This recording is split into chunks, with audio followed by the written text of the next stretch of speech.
वो किसी शायर ने कहा है, तू इधर उधर की न बात कर, तू बता कि कारवां कहाँ लुटा। मैं बताऊंगा इन्हें कारवां कहाँ लुटा है। मेरा भाषण समाप्त होने दीजिए, मैं ठीक से इन्हें एक्सपोज करने वाला हूं। जी प्लीज। माननीय उपसभापति महोदय, अच्छा डिस्कशन आप चलने दें। आप मैं इनकी बातों को सुन रहा था और मैं इस सदन के संज्ञान में लाना चाहूंगा। माननीय सदस्य सैयद नासिर हुसैन जब इस बारी राज्यसभा में चुने गए, जब ये इनके जीत की घोषणा हुई, मैं उस समय कर्नाटक के बेंगलोर में था। कर्नाटक की विधानसभा में पाकिस्तान जिंदाबाद के नारे लगाए गए थे। भारतीय जनता पार्टी के कार्यकर्ताओं ने विरोध किया, उनको पकड़ करके जेल में भेज दिया गया। भारतीय जनता पार्टी के कार्यकर्ता जो इस पाकिस्तान जिंदाबाद के नारे का विरोध कर रहे थे, उन्हें जेल में भेज दिया गया और इन्हें पचित किया गया। ये लोग बैठाइए, इन्हें बैठाइए, ये बोल नहीं सकते। बैठ जाओ, बैठो। आपस में बात नहीं, प्लीज प्लीज आप बैठो, बैठो प्लीज। आपस में बात नहीं, आपस में बात महोदय, आप चेयर को संबोधित करें। हमने नहीं, चेयर को संबोधित करें। सभापति महोदय प्लीज, आप चेयर को संबोधित करें। सभापति महोदय, आज देश के लिए गौरव का दिन है। देश के आम मुसलमान के लिए, देश के गरीब मुसलमान के लिए, देश के पसमंद बीच में टोका टोकी नहीं होगी, तो दोनों के लिए होना चाहिए। फिर तो please please please Nasir ji, please please. झूठ बकवास सब उपसभापति महोदय नहीं जा रहा, आप रिकॉर्ड पे नहीं जा रहा, बैठ जाइए। उपसभापति महोदय, आज का दिन गरीब मुसलमानों के लिए, पसमानदा मुसलमानों के लिए, तलाकशुदा महिला बहनों के लिए, विधवा महिला बहनों के लिए, अनाथ बच्चों के लिए आज ऐतिहासिक दिन है। एक क्रांतिकारी परिवर्तन आने जा रहा है।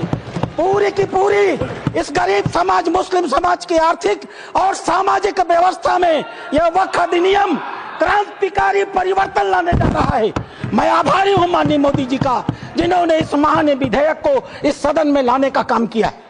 अध्यक्ष उपसभापति महोदय, हम हिंदू हैं, हम लगातार अपने समाज में परिवर्तन की बात करते हैं। हमने लगातार अपनी समाज की बुराइयों के विरुद्ध संघर्ष किया है। इतिहास बड़ा गवाह है, हमारे यहाँ सती प्रथा होती थी, हमने सती प्रथा निषेध अधिनियम लाया। हमारे यहाँ बाल विवाह होता था, हमने बाल विवाह निषेध अधिनियम लाए। हमारे यहाँ विधवा विवाह नहीं होते थे, हमने विधवा विवाह अधिनियम लाया। आश्चर्य की बात होती है जब इस समाज की चर्चा होती है, आश्चर्य की बात होती है इन 75 सालों के अंदर एक बार भी मुस्लिम समाज के संशोधन को लेकर, सुधार को लेकर के, एक गरीब मुसलमान की जीवन की बेहतरी को लेकर के एक बार भी किसी प्रकार के सुधार आंदोलन को इस सदन में लाने का काम नहीं किया। आज यह पहली बार है और हमें गर्व है अपने प्रधानमंत्री पर, नरेंद्र मोदी पर, जिन्होंने इस मुस्लिम समाज के सुधार के ऐतिहासिक विधेयक को लाने का काम किया है।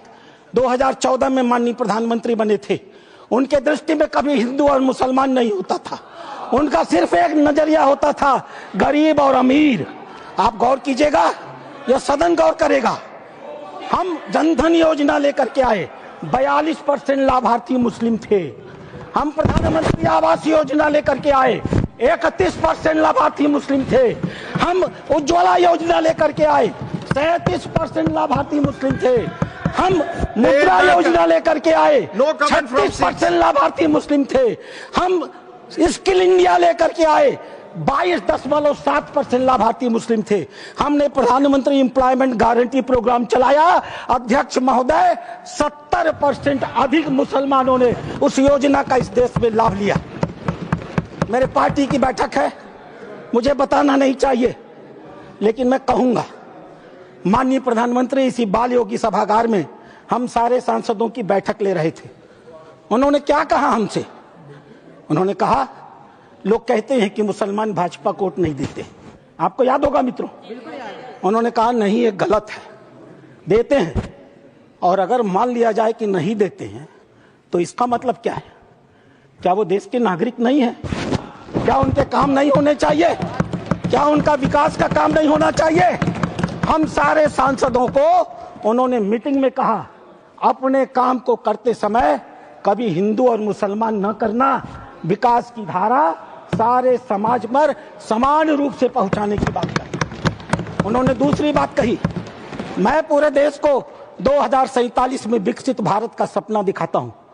क्या 20% मुसलमान अगर देश का पिछड़ा रह जाएगा तो क्या भारत का विकास का सपना पूरा होगा? नहीं। हमें भारत के विकास का मतलब है 20% मुसलमान के विकास की भी योजना बनानी है।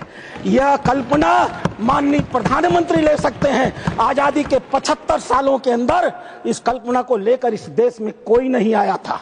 और तीसरी बात उन्होंने कही, सरकार के, और सबसे महत्वपूर्ण बात है, सरकार के स्तर पर सरकार जो कुछ भी कर सकती है मुसलमानों के जीवन की बेहतरी के लिए हम करने का प्रयास करेंगे, लेकिन मुस्लिम सामाजिक संस्थाओं की भी रोल होनी चाहिए। ये मुस्लिम पर्सनल लॉ बोर्ड की भी भूमिका होनी चाहिए, या जमायत उलेमा की भी भूमिका होनी चाहिए, या वक्फ कमेटियों की संपत्तियां जो पड़ी हुई हैं उनकी भी मुसलमानों की जिंदगी को बेहतर करने में भूमिका होनी चाहिए। यह बात आज की नहीं थी, ये लोकसभा चुनाव के 6 महीने पहले की बात है अध्यक्ष महोदय।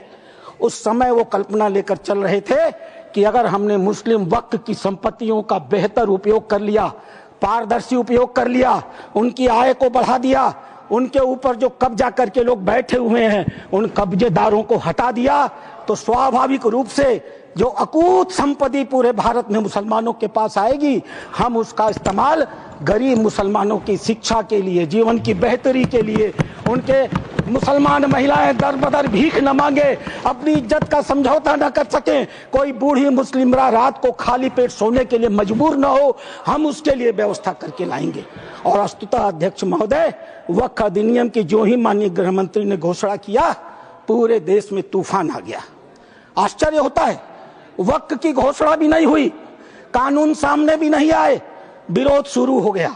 तुम्हारी मस्जिदें कब्जा कर ली जाएंगी, तुम्हारे दरगाह कब्जा कर लिए जाएंगे, तुम्हारे कब्रिस्तान कब्जा कर लिए जाएंगे, तुम्हारे मदरसे कब्जा कर लिए जाएंगे। मैं एक पत्रक लेकर के अध्यक्ष महोदय आया हूं। केरल और कर्नाटक की एक आतंकवादी संस्था है PFI, माननीय गृह मंत्री को आभार प्रकट करता हूं, उन्होंने बैन किया है। PFI की एक दूसरी संस्था है SDPI। आज SDPI, मेरे पास पर्चे हैं, मैं गृह मंत्री को सौंपूंगा और आपको भी दूंगा। आज SDPI पूरे देश में, मेरे पास राजस्थान के पर्चे आए हैं जहां SDPI सबसे कमजोर है। पूरे देश में पर्चे बांटे जा रहे हैं और बताया जा रहा है कि ये वक्फ कानून अगर आ गया तो मस्जिदों पर भाजपा सरकार कब्जा कर लेगी। आखिर क्यों? लेकिन ये लोग भूल गए, नरेंद्र मोदी किसी और मिट्टी के बने हुए हैं। आपके विरोध से वो डरने वाले नहीं थे। आप चाहे जितना भी विरोध करते, वो मजबूती के साथ एक आम गरीब मुसलमान, एक दलित, एक पिछड़ी महिला, एक अनाथ महिला, एक तलाकशुदा महिला, अनाथ बच्चों के साथ खड़े होने वाले थे, और इसीलिए वो मजबूती से विधेयक लेकर के आए। अध्यक्ष महोदय, ये चर्चा कर रहे थे वक्फ बाई यूजर की। क्या होता है वक्फ बाई यूजर? हजरत मोहम्मद साहब ने क्या कहा था? आपके पास अपनी कोई संपत्ति हो तो दूसरों को भले के लिए दान करो। हदीसों ने क्या लिखा था? यदि किसी व्यक्ति के पास अपनी संपत्ति है, उस संपत्ति का एक हिस्सा वो दान कर सकता है, उसके लिए मुतवल्ली बना सकता है, उसके आय के साधन कैसे होंगे लिख सकता है, आय से होने वाली आय किस वर्ग के उपयोग में आएगी उसके भी निर्देश दे सकता है। What is this Waqf by user?